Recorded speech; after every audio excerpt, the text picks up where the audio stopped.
Is it a good idea for a filmmaker to pitch a distributor their idea before they pitch an investor their idea? Excellent idea. It's the best idea. I'll tell you why. Because if they can get a distributor interested, it'll make the pitch to the investor so much easier. Because a smart investor, they're going to ask, the first question they're going to ask is not what's the movie about. Frankly, they don't care. They're going to ask, how are you going to sell it and how much you're going to make with it? That's what investors care about. It's called return on investment, ROI.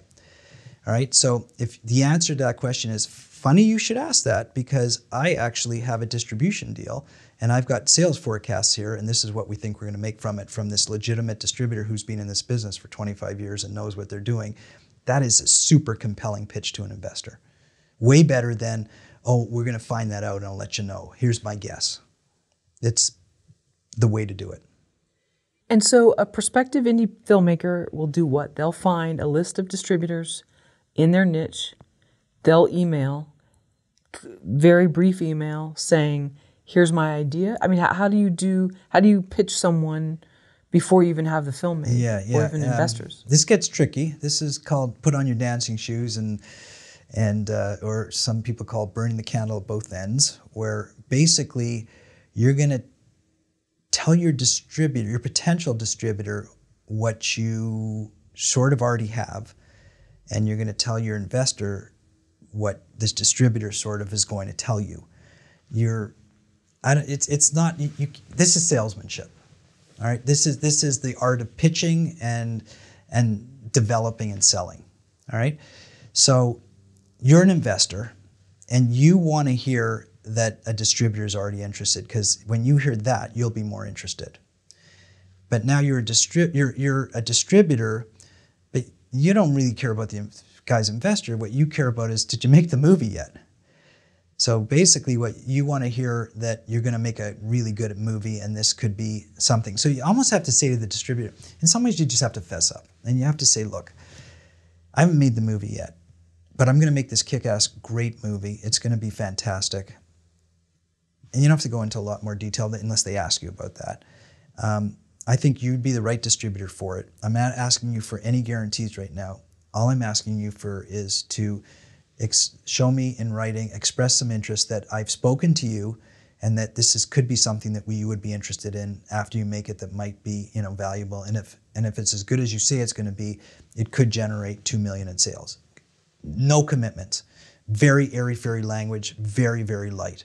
It's not any type of legal document that you could ever finance or rely on or anything, but it's better than not having it.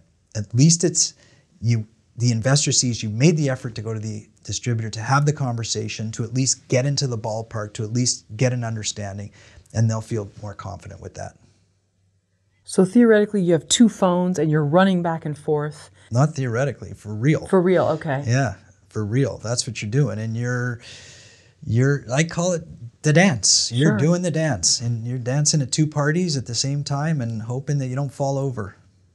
But that's what everybody does. I mean, that's how...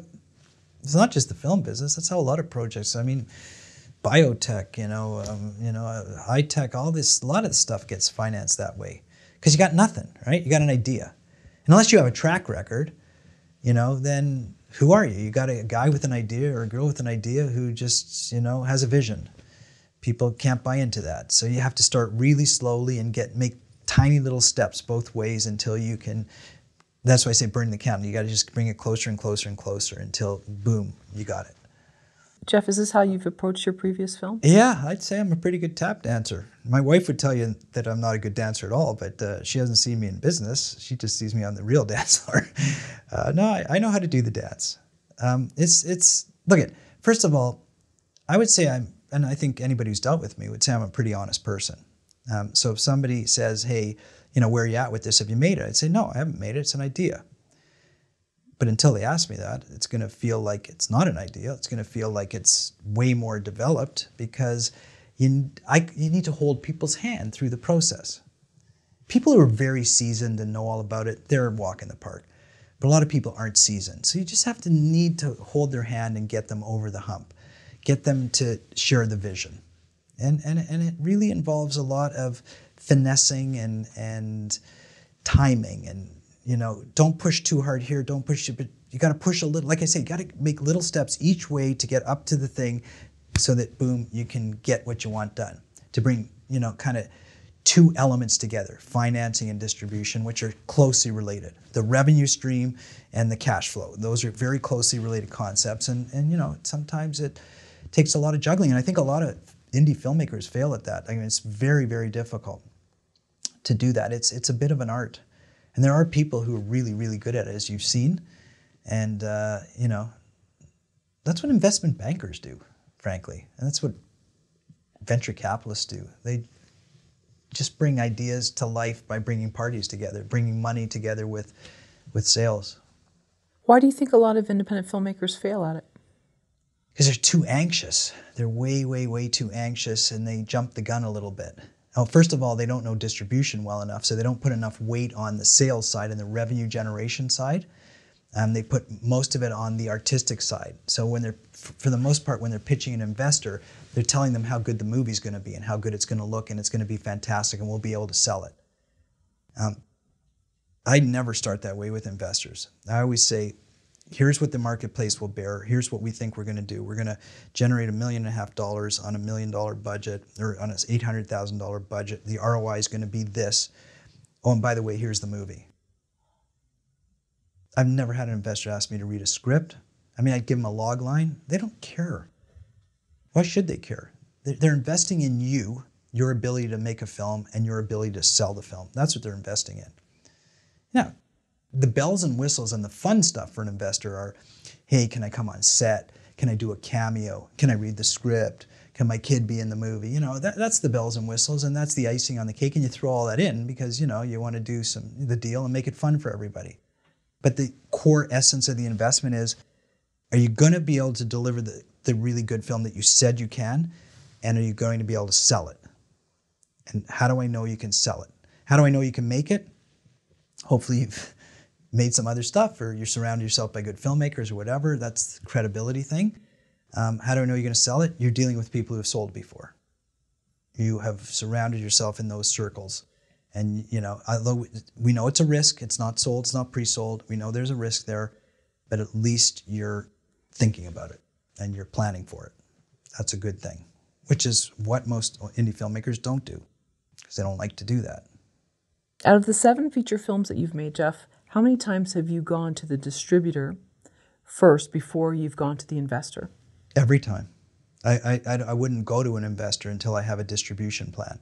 There's no point in pitching an investor unless you have a complete plan of how you're going to generate revenue, because that's the number one question that they ask you, and that's what you have to lead with. It's an investment. Now, but remember, this is a business for me, right? So if it's a business for me, it's a business for my investors. I've never gone to Uncle Charlie and said, you know what, Uncle Charlie, I'm dying to make a film and I need somebody to pay for it and don't expect to get any money. I need a donation. I've never done that because that's not who I am and what I do.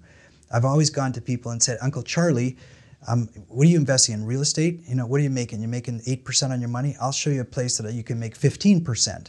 I got a film and here's the cash flow on it and here's my revenue projections. And the reason you should believe this is because I've distributed 50 other films like this. Here's what the marketplace looks like. And you can make some serious money on this. And here's the time frame it's going to take, and here's how the cash flow works and all this kind of stuff. And he says, oh, that's interesting. What's the film? Most filmmakers say, oh, I've got this great film. It's a rom-com, and it's going to be great, and it's going to star this, and here's the story, and here's the plot lines, and here's the beats, and here's this, and all that kind of stuff. And they never get to the ROI and the revenue because you're an investor. You're putting money in. Now remember, if you're looking for the donation, do it differently. If you're looking for an investor who actually wants to make a return on investment, you got to show them the investment. You got to lead with the money. So I would never even bother pitching an investor until I have totally mapped out the distribution and revenue generation plan. And for the most part, I self-distribute, so I'm able to do that myself. But there are cases recently, where I've worked on other people's films, where I have mapped out their entire revenue generation plan long before they've even tapped into an investor. And by the way, there was a case, one of my clients, and I won't name them, but if they're watching, they know who they are. They came to me and they said, I've been pitching my potential investor group and they're not biting. Can you help me?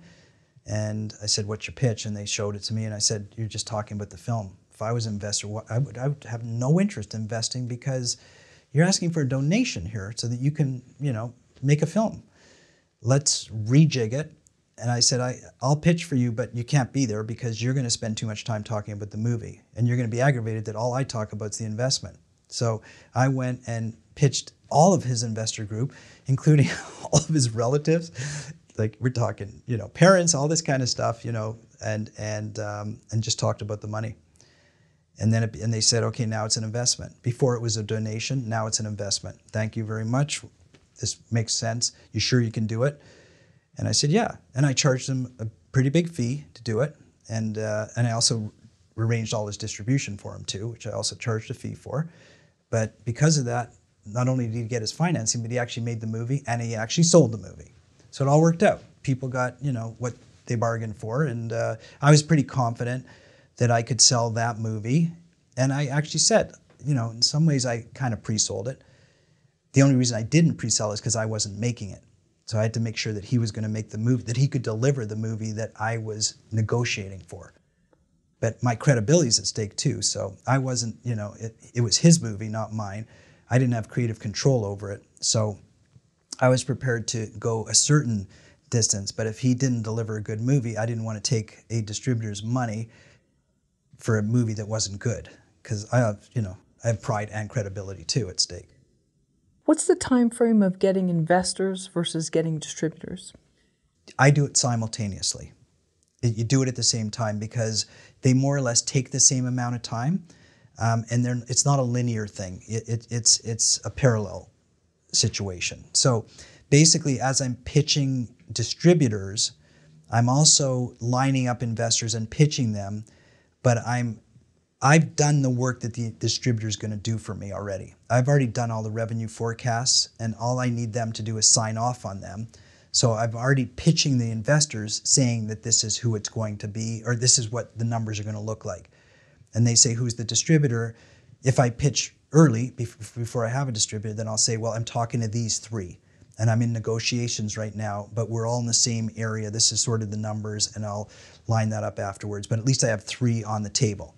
And I might not. I might have 5. I might have 2.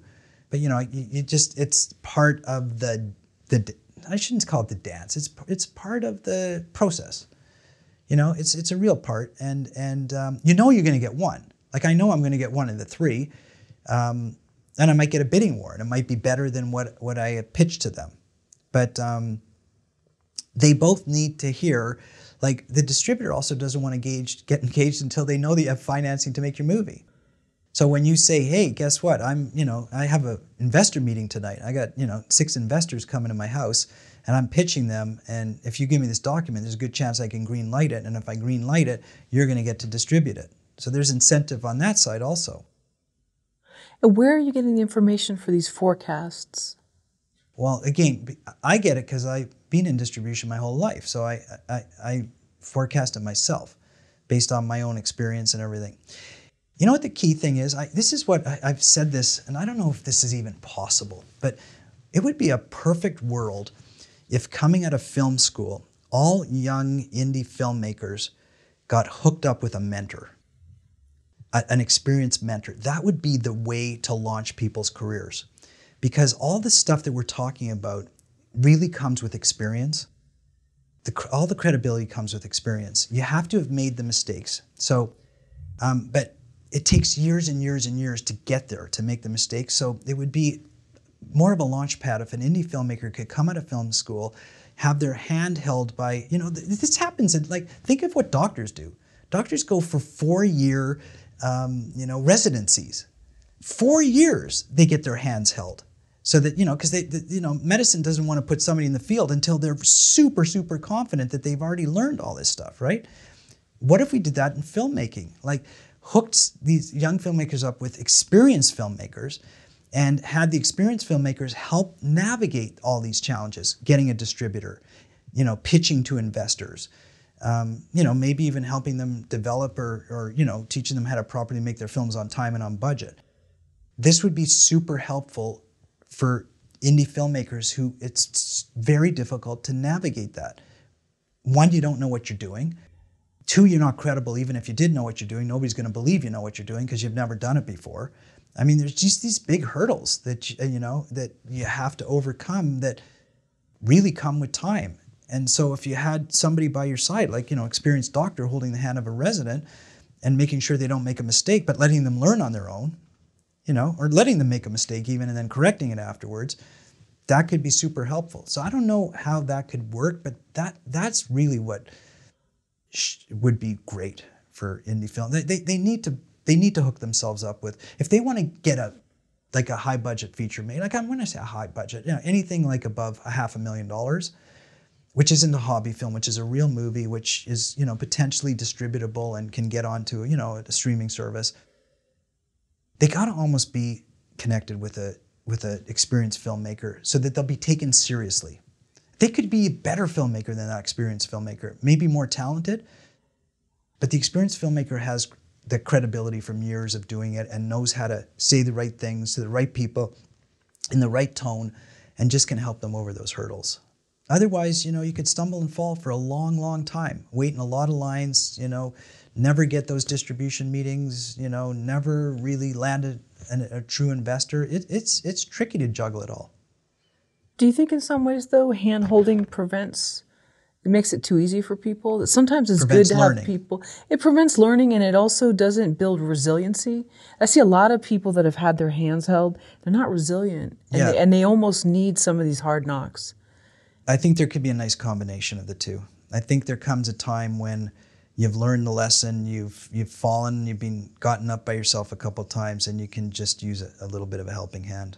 There's a balance. There is a balance. Yeah, because I don't think that the real world, there's not a lot of helping hands. And I'm not saying that it's totally... So why don't we let doctors struggle through it? Well, that's a little different. Why? Because they're saving lives. Well, they're opening up someone's aorta. Yeah, fair enough. I mean, I don't know if I want... But plumbers have 5-year residencies or something. And you can really mess things crazy, up. Yeah, they can mess things up. Okay, so a filmmaker can't totally mess things up, but fair enough. I'm not saying that it's not important, and you could say the same for entrepreneurs as well and other businesses, but sometimes I think too much hand-holding spoils people, and then they don't learn the right lessons. I totally agree. The School of Hard Knocks is the best teacher. I totally agree with you. Yeah. But at some point, you've been knocked so many times, and you just have to get over a hurdle. And once you appreciate it. You appreciate that you can't get over that hurdle without some mentoring. And then you get over it and you get knocked around a little bit more. There's a balance. Yeah, I'm sure there is. That's what goes on in parenting. You just got to find that right balance of how much to protect your child and how much to let them, fall and stumble and get back up. Yeah, because in business, there's not a lot of heart and hand-holding from the other side, correct? Okay, but only in the indie world. In the studio world, everybody gets their hand held. Everybody's protected. Everybody's got these big crews and all these protection mechanisms around them, and nobody really can fail by themselves. So they're in this very comfortable environment. You have to really mess up on a big film crew or whatever. But getting in that world is really tricky, right? That's true. You're talking about the entrepreneurial world where you're out there alone and I don't know. I agree with you, but there maybe could be more of a balance. I mean, what would be so terrible after somebody stumbled and fallen a few times and says, hey, I just can't get over this hurdle, just to help them over it and let them get on to the next thing. And hopefully they'll remember that they stumbled and fell and got some help. And maybe, let's pass it forward, play it, pay it forward. That would be nice.